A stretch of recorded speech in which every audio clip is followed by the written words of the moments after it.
Ito mga idol oh, XRM. Yung tunog niya mga idol oh.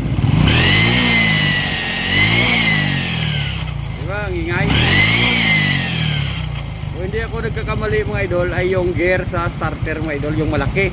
Yung crankshaft niya ay tinamaan niya na mga idol.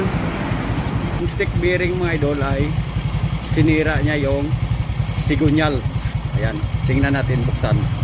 Ito mga idol yung tama niya mga idol. Ayan o, ayan o, ang gaspang. Kaya i-try natin tanggalin ito mga idol. Tanggalin ito. Ito yung mga idol.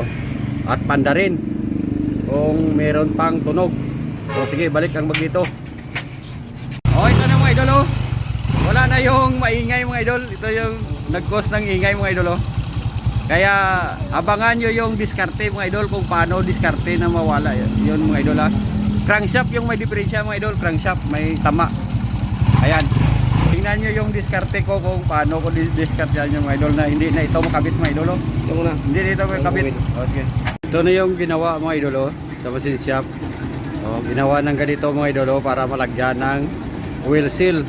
Wala na yung malaking gear mga idol kasi yung starter hindi naman ginagamit, matagal na, kaya ganito na lang yung ginawa mga idol. Yan, ipapasok lang dito mga idol, saka ganun na siya. Ayan, yan, ganyan yung mga idol. Yan lang yung diskarte mga idol.